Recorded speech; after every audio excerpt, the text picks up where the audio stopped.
Hey everybody, welcome back to Video Game Mess. So today I got a fun and exciting episode for you guys today, filled with some really interesting updates for the world of FPGA gaming moving forward into 2025 and even 2026. So we're going to be talking about Analogue 3D today, as well as MiSTer FPGA, but under the guise of a ModRetro M64 video, because some new news has come to light about just how this project is going to work, who is working on it, as well as other cores that can run on the hardware.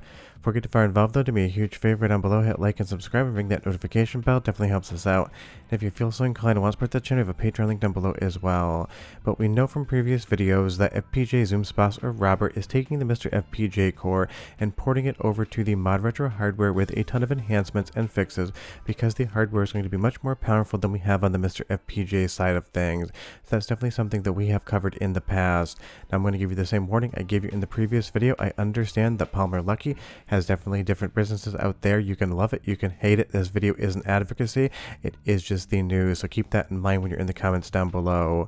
But obviously Analogue 3D is still delayed into Q4. We haven't had any updates whatsoever after that, so even though Analogue finally showed off the console actually doing something, even if it was very minimal, we know that apparently they are getting further on down the line. But there is one thing that we know about the Analogue 3D and every other analog piece of hardware outside of Analogue Pocket and OpenFPGA. That is the fact that it is a closed source platform, the cores are closed source, and basically when you buy a console like the Analogue 3D, you should only ever expect it to play something like a Nintendo 64 game, even if it has the ability to load up other cores.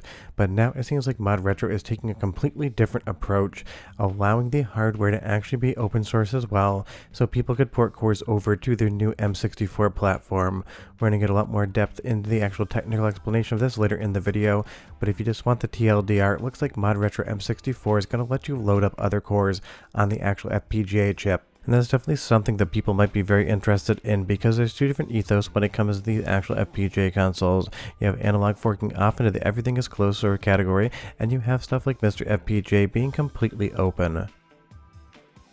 And that's what we've been talking about in the entire series on MiSTer FPGA since I started it 5 years ago. An open source platform with a nice meaty FPGA chip on the inside of it that you could basically bring over whatever core you wanted to. If you wrote the core, it would work on MiSTer. If someone wanted to make another core, it was one hardware purchase and it would run anything that the open source community of developers decided to run on it.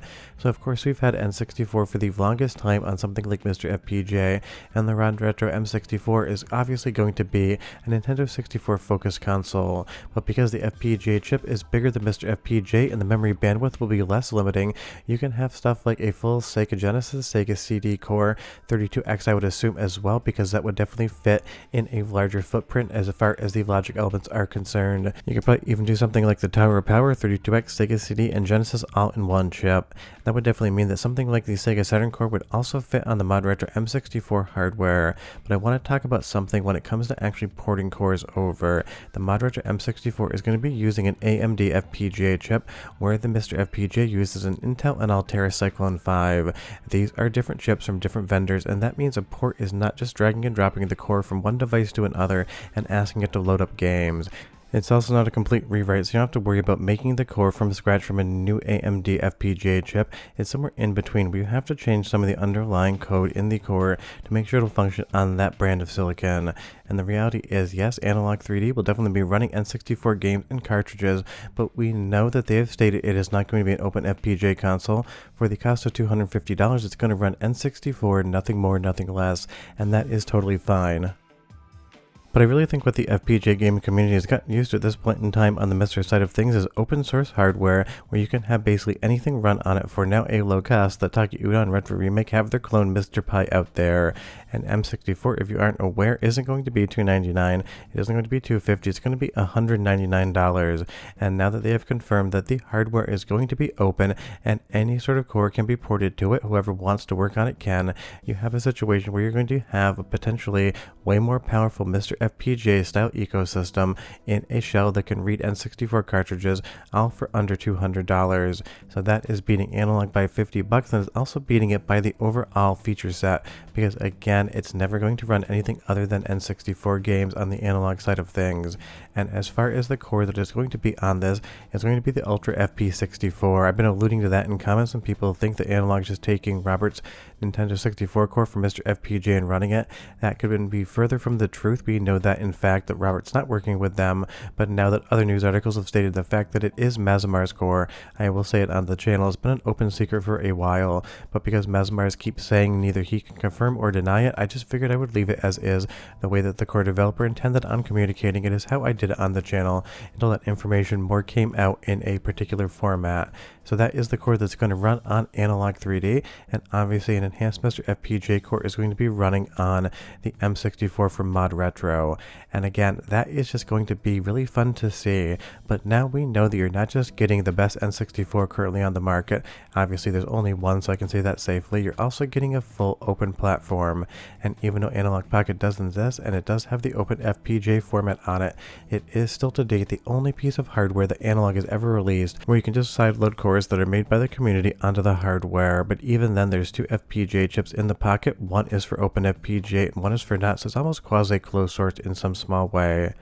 But that's why you see makers like Hotego being able to release cores on both MiSTer FPGA as well as Analogue Pocket, because you don't need to have a new console made for an arcade core. They will just run on Pocket, and that's something that Analogue 3D is not going to be able to do in the future. And the other nice touch is MiSTer FPGA's core for N64 going over to the M64. All of that is going to remain open source, so if Robert can find any improvements that he makes while he's making the core for M64 that will work on MiSTer FPGA, he's going to be able to cross-port those down, because all of the code is going to be, again, open source. But the big thing here is that the hardware is open as well, so any core that anyone wants to port over is just going to be able to be done, and that's going to be able to be done at $199 with a brand new AMD FPGA out of the box. And that is definitely going to be impressive, because again, FPGA gaming started out amazing, but it started out expensive, between $400 to $500 for a build, depending on what you wanted to actually build out there. Now you can have a full MiSTer FPGA for under $200 with all of those open source cores, and it seems like ModRetro is going to be releasing hardware at $200 that is not only a MiSTer FPGA N64 enhanced core with cart reading, but it'll run every single other core MiSTer FPGA runs, so long as somebody feels like porting it over. So that means Super Nintendo totally would be doable. That means Robert's PlayStation 1 core also would be doable. And I do at least appreciate this hardware ethos, because ModRetro could make a PlayStation 1 console after the M64 and basically allow Robert's core to stay open source, but not allow the hardware to be open on the FPGA chip side of things. So that's definitely a big benefit to the consumer. And we're not just talking consoles here. Every single arcade core that runs on MiSTer FPGA would be able to run on a more powerful AMD FPGA chip. Again, they're not free ports. I don't want you thinking it's drag and drop. I can't stress that enough, but it is still amazing. Or just think of all the Capcom CPS and CPS2 cores from Hotego and his work on Capcom CPS3 right now moving forward. That is stuff that if Hotego wanted to support the M64, he would be able to do so without having to have custom hardware. Now again, a lot of this is going to come down to where the community goes. If the M64 doesn't get a big install base, then honestly, even if the hardware is open, not many people are going to spend time actually porting things over to it. So that really is how platforms are successful. The number one reason MiSTer FPGA is as big as it is there are a ton of MiSTer FPGA users out there. I'm sure I've created a decent amount out of you in the comment section when you say you bought MiSTer hardware from the channel, and that's why you see MiSTer FPGA being the primary source as to where these cores get made for. Everyone makes things for the biggest audience, but for $199, having a big, fresh, new AMD FPGA chip inside of the box, being able to run N64 carts as well as any other core that people could possibly make for it, that is one hell of a deal in my opinion. And again, I said it in the beginning of the video, I'll say it again, I totally understand if you don't want to support this. That is your prerogative. I'm not here to tell you what to like or not like. I'm not here to tell you what I like or don't like. I am here to report the news as far as FPGA gaming is concerned. So try to be cool down in the comments, and remember that everyone is entitled to their opinion, including yours, and your opinion doesn't mean that everyone else has to feel the same way. The only thing I want is to make sure everyone respects other people's opinions so long as they are presented in a nice manner. But there definitely is a race on pun very much intended for Beetle Adventure Racing right here to have a standalone N64 console on the market that reads carts and uses an FPGA chip. But now ModRetro not only has Robert on their side, they also have a $199 console, which is $50 cheaper than Analogue 3D, and they also are going to allow many other cores to be ported over to it. Whoever feels like working on it can, and that is a huge deal. I'll see you guys next time. Hope you enjoyed the video. Bye-bye.